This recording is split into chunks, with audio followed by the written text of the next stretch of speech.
सबको जय मसीह की। आज हम देखेंगे यूहन्ना रचित सुसमाचार उसका 16वां अध्याय। और इस अध्याय में हम देखेंगे पवित्र आत्मा के कार्य और दुख सुख में बदल जाएगा। और इस अध्याय के अंत में हम देखेंगे संसार पर विजय। लेकिन शुरुआत करेंगे हम संसार का बैर से। और ये संसार का बैर है, ये जो शीर्षक है, ये हमारे जो पिछला अध्याय हमने जो पढ़ा था, पिछले वीडियो में जो पढ़ा था, यूहन्ना रचित सुसमाचार 15वां अध्याय, उसी से चला रहा है। लेकिन इस अध्याय में हम पढ़ रहे हैं यूहन्ना रचित सुसमाचार उसका 16वां अध्याय। लेकिन यहाँ का शीर्षक है, वो जो पिछला अध्याय था उसी वाला है, संसार का बैर। ये बातें मैंने तुमसे इसलिए कही कि तुम ठोकर न खाओ। कौन सी बातें? जो पिता और परमेश्वर के प्रेम के बारे में अभी बताया था। पिछले वीडियो में हमने देखा था कि यीशु मसीह ने कहा था कि मैं अंगूर की बेल हूँ और मेरा जो पिता है वो किसान है और तुम जो लोग हो वो उसकी डालियां हैं। सब एक दूसरे से कनेक्टेड है। और मैंने इसलिए बातें ये तुमसे प्रेम के बारे में बताया है ताकि तुम ठोकर न खाओ। दूसरी आयत में कहते हैं, वे तुम्हें आराधनालयों में से निकाल देंगे, वरन वह समय आता है कि जो कोई तुम्हें मार डालेगा वह समझेगा कि मैं परमेश्वर की सेवा करता हूँ। Very good. और यहाँ पर देखते हैं पुराने समय में क्या होता था कि कोई थोड़ा भी कोई गलत काम करता था या फिर किसी आदमी को पीड़ित करना होता था, उसका चर्च में आने पर बैन लगा दिया जाता था। तो यहाँ पर यीशु मसीह कहते हैं कि मेरी वजह से लोग तुम्हें जो है वो आराधनालय में से निकाल दिए जाओगे। और हो सकता है कि कुछ लोग तुम्हारी इस कारण से हत्या कर दे कि वो समझेंगे कि मैं परमेश्वर की सेवा करता हूं। और तीसरी आयत में हम देखते हैं, कंफ्यूज मत होइए, ऐसा वे इसलिए करेंगे कि उन्होंने न पिता को जाना है और न मुझे जानते हैं। न तो लोग मुझे जानते हैं, न पिता परमेश्वर यहोवा को जानते हैं। बस वो सोचते हैं कि कोई परमेश्वर है बस। और बेध्यानी में या बेअक्ली में और यानी मूर्खता में वो चलते हैं। और हमेशा ही इस संसार का गवाह है इस बात का, यीशु मसीह की मृत्यु, क्रूस की मृत्यु इस बात का गवाह है कि मूर्खों की जो मूर्खता का खामियाजा हमेशा समझदार लोगों को भुगतना पड़ता है। इसलिए किसी भी मूर्ख व्यक्ति को आप क्या कहते हैं, उसको हल्के में मत लेना। वो सबसे बड़ी ही इंसान की लिए एक बाधा है, मुसीबत है। चौथी आयत से हम देखते हैं, परंतु ये बातें मैंने इसलिए तुमसे कही कि जब इनका समय आए तो तुम्हें समझ आ जाए कि मैंने तुमसे पहले ही कह दिया था। यीशु मसीह बताते हैं कि सारी बातें मैं अब कह रहा हूं ना, अब तो तुम्हारे पल्ले नहीं पड़ रही, तुम्हें समझ नहीं आ रही है, लेकिन मेरी क्रूस की मृत्यु के बाद तुम्हारे लिए ये बड़ी बातें हो जाएंगी और तुम तब समझोगे कि ओहो, प्रभु ने ऐसा कहा था, यीशु ने ऐसा कहा था, मसीह ने ऐसा कहा था, सब कुछ पहले ही बता दिया था। तब तुम इन बातों पर आश्चर्य किया करोगे। और यहाँ पर हम आ गए हैं 5वीं आयत से, और यहाँ का शीर्षक है पवित्र आत्मा के कार्य। पवित्र आत्मा क्या क्या कार्य करेगा या करता है, इसके बारे में यीशु मसीह यहाँ पर हमें पहले से ही बता देते हैं। हमें भी ये जानने की बहुत आवश्यकता है कि पवित्र आत्मा क्या क्या कार्य करता है। तो मैंने आरंभ में तुमसे ये बातें इसलिए नहीं कही क्योंकि मैं तुम्हारे साथ था। यीशु मसीह कहते हैं मैं तुम्हारे साथ था, इसलिए मैंने पवित्र आत्मा के बारे में तुम्हें कभी नहीं बताया, क्योंकि मेरा साथ रहते हुए तुम्हें पवित्र आत्मा की जरूरत नहीं थी। अर्थात परमेश्वर यीशु मसीह है, वो शारीरिक रूप से अपने चेलों के साथ था, तो ऐसे समय में पवित्र आत्मा की जरूरत नहीं है। सबको पता है कि पवित्र आत्मा है वो दृश्य रूप में नहीं है, वो आत्मिक रूप में है। वो एक पावर है, जैसे हवा को महसूस तो कर सकते हैं लेकिन देख नहीं सकते हैं, इसी प्रकार से पवित्र आत्मा और उसके कार्य को हम महसूस तो कर सकते हैं लेकिन देख नहीं सकते हैं। परंतु अब मैं अपने भेजने वाले के पास जाता हूं और तुम में से कोई मुझसे नहीं पूछता तू कहाँ जाता है। यीशु मसीह कहते हैं जहां से मैं आया हूं वहीं वापिस जा रहा हूं। लेकिन यार कमाल की बात है, कोई तो पूछ लो, मैं कड़े जाने लग रहा हूं। परंतु मैंने जो ये बातें तुमसे कही है इसलिए तुम्हारा मन शोक से भर गया है। लेकिन तुम अब थोड़े उदास हो गए हो जब मैं तुमसे बार बार कह रहा हूं कि मैं जा रहा हूं, मैं जाने वाला हूं। मैं तो तुम्हें लग रहा है कि मैं तुम्हें छोड़ जाऊंगा, इसलिए तुम उदास हो जाती हैं। स्वाभाविक है, स्वाभाविक सी बात है। कोई हमसे जो हमारा क्लीन, जो हमारा दोस्त, जो हमारा भाई, जो फ्रेंड हमसे बार बार कहता है कि वो जाएगा, विदेश जाएगा या फिर कहीं भी लंबे समय के लिए जाने वाला है, तो हम काफी उदास हो जाते हैं क्योंकि हम उसके साथ रहने के आदी हो चुके हैं। 7वीं आयत में हम देखते हैं, तो भी मैं तुमसे सच कहता हूं कि मेरा जाना तुम्हारे लिए अच्छा है। यीशु मसीह कहते हैं कि ये बहुत गुड न्यूज है तुम्हारे लिए कि मैं जा रहा हूं, क्योंकि मेरा जाना तुम्हारे लिए बहुत अच्छा है। क्योंकि यदि मैं न जाऊं तो वह सहायक तुम्हारे पास न आएगा। यीशु मसीह कहते हैं यदि मैं यहां से नहीं जाऊंगा, क्रूस की मृत्यु नहीं मरूंगा, तो वो सहायक तुम्हारे पास नहीं आएगा। सहायक मतलब पवित्र आत्मा। परंतु यदि मैं जाऊंगा तो उसे तुम्हारे पास भेजूंगा। और यीशु मसीह कहते हैं जैसे ही मैं यहां से चला जाऊंगा तो पवित्र आत्मा को तुम्हारे पास है वो भेजूंगा। वो एक पावर है, वो एक ताकत है जो कि आदर्श रूप में हर मसीही के जीवन में कार्य करती है, उसको संभालती है, उसको अच्छे बुरे का ज्ञान सिखाती है और परमेश्वर से हमारी कनेक्टिविटी करवाती है। वह आकर संसार को पाप और धार्मिकता और न्याय के विषय में निरुत्तर करेगा। पाप के विषय में इसलिए कि वे मुझ पर विश्वास नहीं करते, और धार्मिकता के विषय में इसलिए कि मैं पिता के पास जाता हूं और तुम मुझे फिर न देखोगे। न्याय के विषय में इसलिए कि संसार का सरदार दोषी ठहराया गया है। संसार का सरदार अर्थात शैतान है, वो दोषी ठहराया जा चुका है। ये एक इम्पोर्टेंट बात है और हमें याद रखना चाहिए कि इस दुनिया को बिगाड़ने वाला जो है, परमेश्वर से जो लोगों को दूर करने वाला जो शैतान है, वो दोषी ठहर चुका है। मृत्यु है, वो दोषी ठहर चुकी है। 12वीं आयत से हम देखते हैं, मुझे तुमसे और भी बहुत सी बातें कहनी है, परंतु अभी उन्हें तुम सह नहीं सकते। परंतु जब वह अर्थात सत्य का आत्मा आएगा जो तुम्हें सब सत्य का मार्ग बताएगा, क्योंकि वह अपनी ओर से न कहेगा, परंतु जो कुछ सुनेगा वही कहेगा और आने वाली बातें तुम्हें बताएगा। वह मेरी महिमा करेगा, क्योंकि वह मेरी बातों से लेकर तुम्हें बताएगा। और जो कुछ पिता का है वह सब मेरा है, इसलिए मैंने कहा है कि वह मेरी बातों से लेकर तुम्हें बताएगा। तो यहाँ पर हम देखते हैं कि पवित्र आत्मा क्या क्या कार्य करेगा, वो यीशु मसीह ने हमें एडवांस में ही बता दिया है। और हम आप देखेंगे दुख सुख में बदल जाएगा। इस विषय में 16वीं आयत से लिखा हुआ है। क्या लिखा है? थोड़ी देर में तुम मुझे न देखोगे और फिर थोड़ी देर में मुझे देखोगे। इसका क्या मतलब है? थोड़ी देर में तुम मुझे न देखोगे, थोड़ी देर में देखोगे, इसका मतलब थोड़ी देर के बाद है, जब मैं क्रूस पर चढ़ा दिया जाऊंगा तो फिर तुम मुझे नहीं देखोगे, लेकिन तीसरे दिन मैं जब जिंदा हो जाऊंगा तो फिर से दोबारा मुझे देखोगे। तब उसके कुछ चेलों ने आपस में कहा, यह क्या है जो वह कहता है कि थोड़ी देर में तुम मुझे न देखोगे और फिर थोड़ी देर में मुझे देखोगे, और यह इसलिए कि मैं पिता के पास जाता हूं। तब उन्होंने कहा, यह थोड़ी देर जो वह कहता है क्या बात है? आपस में चेले बात करने लग रही, की करना रह रही। यीशु मसीह आज कह रहे थोड़ी देर में तुम मुझे देखोगे, थोड़ी देर में तुम मुझे नहीं देखोगे। यू की कहना चाहो प्रभु जी?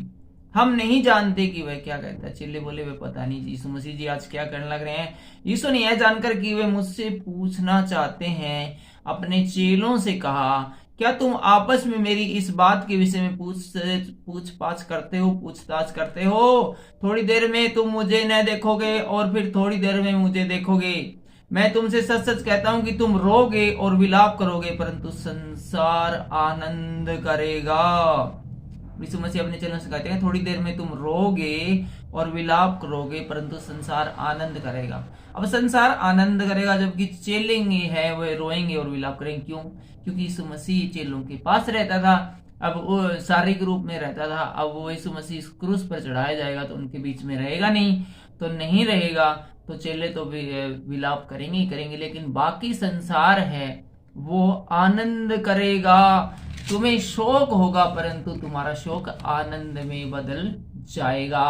परसों के समय स्त्री को शोक होता है क्योंकि उसकी दुख की घड़ी आ पहुंची है, परंतु जब वह बालक को जन्म दे चुकती है तो इस आनंद से कि संसार में एक मनुष्य उत्पन्न हुआ है, उस संकट को फिर स्मरण नहीं करती। यीशु मसीह बताते हैं कि एक स्त्री को भी जब बच्चा होता है तो बहुत पीड़ा होती है, लेकिन जब बच्चा पैदा हो जाता है तो इस बात से वो बड़ी उत्पन्न होती है कि उसने संसार में एक नए व्यक्ति को आने में आया है उसके माध्यम से, और दुनिया में एक नया व्यक्ति आया है, या उसका एक बेटा हुआ है, एक बेटी हुई है, तो वो जो सारा दुख हुआ था वो भूल जाती है। इसी प्रकार से तुम्हारा जो दुख जो मेरे जाने से होगा वो आनंद में बदल जाएगा, और उसी प्रकार तुम्हें भी अब तो शोक है, परंतु मैं तुमसे फिर मिलूंगा। अब तो तुम उदास हो रखे हो, बिल्कुल तुम्हारे चेहरे उतरे हुए हैं, लेकिन मैं तुमसे फिर मिलूंगा और तुम्हारे मन आनंद से भर जाएंगे। और जब क्रूस की मृत्यु के बाद में तुम्हें जब मिलूंगा तो उस मिलने के द्वारा जो तुम्हारे जो मन है वो आनंद से भर जाएंगे और तुम्हारा आनंद कोई तुमसे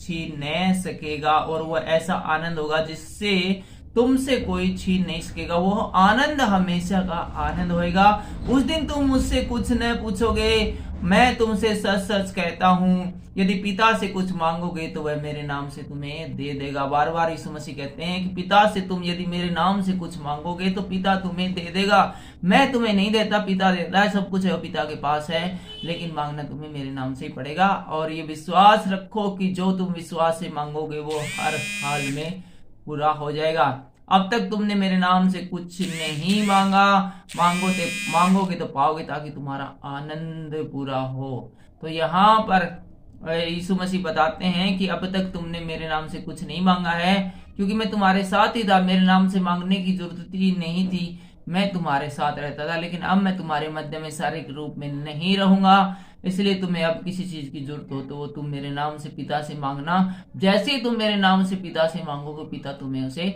तुरंत है उपलब्ध करा देगा। जरूरत है तो सिर्फ विश्वास से मांगने की, क्योंकि जो ये बाइबल है ये विश्वास का दूसरा नाम है। विश्वास करोगे तो सारी बातें जो बाइबल में कही गई वो सत्य है। और जो परमेश्वर आज से 2000 साल पहले या 10,000 साल पहले था, वही परमेश्वर आज भी है। और वो अनंत काल का परमेश्वर है, वो बदलता नहीं है। पीढ़ियां आती रहती है, जाती रहती है, लेकिन परमेश्वर सदा स्थिर रहता है। और 25वीं आयत में हम आ गए हैं और इस अध्याय के अंतिम पड़ाव पर भी आ गए हैं। और यहाँ का शीर्षक है संसार पर विजय। तो संसार पर विजय है, ये एक बहुत ही इम्पोर्टेंट से जो ये पैराग्राफ है, इसको बड़े ध्यान से पढ़ने की और सुनने की जरूरत है। मैंने ये बातें तुमसे दृष्टांतों में कही है। यीशु मसीह बताते हैं कि मैंने ये तुमसे जो सारी बातें हैं दृष्टांतों में कही है, परंतु ऐसे में आता है कि मैं तुमसे फिर दृष्टांतों में नहीं कहूंगा, परंतु खोलकर तुम्हें पिता के विषय में बताऊंगा। यीशु मसीह कहते हैं कि अब तक मैंने तुम्हें जो कुछ बताया ना, सारा कुछ दृष्टांतों में, किस्से कहानियों में बताया है, लेकिन अब वो समय आ गया है कि मैं किस्से कहानियों में बताना बंद करूं और डायरेक्ट तुम्हें पिता के बारे में जो कुछ बताना है वो सीधे सीधे ही बता दूं। उस दिन तुम मेरे नाम से मांगोगे और मैं तुमसे यह नहीं कहता कि मैं तुम्हारे लिए पिता से विनती करूंगा। यीशु मसीह यहाँ पर कहते हैं कि तुम मेरे नाम से मांगोगे, तुम मेरे नाम से मांगोगे, और मैं तुमसे नहीं कहता कि मैं पिता से ये विनती करूंगा कि जो ये भाई है ये मांग रहा है और इसको दे दे। मैं पिता से ऐसी विनती नहीं करूंगा, क्योंकि पिता तो आप ही तुमसे प्रेम रखता है।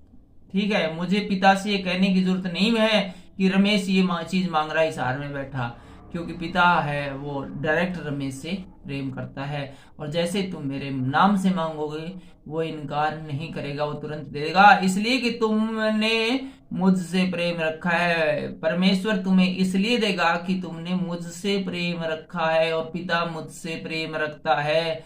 और पिता जानता है कि तुमने मुझसे प्यार रखा और पिता मुझसे प्यार करता है, और हम आपस में एक दूसरे से प्यार करते हैं। तो ऐसे में जब तुम मेरे नाम से मांगोगे तो पिता तुम्हें कदापि इनकार नहीं करेगा। और यह भी विश्वास किया है कि मैं पिता की ओर से आया हूँ, और न सिर्फ तुमने मुझसे प्रेम रखा है, बल्कि जब मैंने तुमसे कहा कि मैं पिता की ओर से आया तो तुमने इस बात पर विश्वास किया कि पिता ने मुझे तुम्हारे पास भेजा है। मैं पिता की ओर से जगत में आया हूँ, मैं फिर जगत को छोड़कर पिता के पास जाता हूँ। पिता ने तुमसे इतना प्यार किया कि उसने मुझे स्पेशल तुमसे मिलने के लिए भेजा, तुम्हें सिखाने के लिए, वचन का ज्ञान कराने के लिए, और स्पेशल तुम्हारे पास भेजा। मुझे इसलिए भेजा क्योंकि पिता तुमसे प्यार करता है। ठीक है, और तुमने मुझ पर इस बात का विश्वास किया है कि पिता की ओर से आए हो, इसलिए तुम जो भी मांगोगे वो डायरेक्ट तुम्हें पिता दे देगा। बार बार मुझे है पिता से विनती करने की जरूरत नहीं है कि पिताजी ये मांग रहा है उसको दे दे, वो मांग रहा है उसको दे दे। 29वीं लाइन में हम देखते हैं, उसके चेलों ने कहा, यीशु के चेलों ने फिर यीशु से कहा, देख अब तो तू खोल कर कहता है और कोई दृष्टांत नहीं कहता। अब हम जान गए हैं कि तू सब कुछ जानता है और इसकी आवश्यकता नहीं कि कोई तुझसे पूछे। इससे हम विश्वास करते हैं कि तू परमेश्वर की ओर से आया है। यह सुन यीशु ने कहा, क्या तुम अब विश्वास करते हो? देखो वह घड़ी आती है, वरन आज पहुंची कि तुम सब तितर बितर होकर अपना अपना मार्ग लोगे और मुझे अकेला छोड़ दोगे। और तो भी मैं अकेला नहीं, क्योंकि पिता मेरे साथ है। यीशु मसीह बोले, अब विश्वास करते हो यार?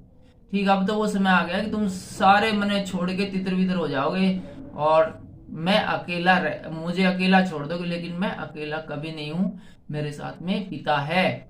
मैंने ये बातें तुमसे इसलिए कही है कि तुम्हें मुझ में शांति मिले, कि तुम्हें मुझ में शांति मिले। संसार में तुम्हें क्लेश होता है, परंतु ढांढस बांधो, मैंने संसार को जीत लिया है। हालेलुया। इस लाइन को एक बार फिर से पढ़ेंगे।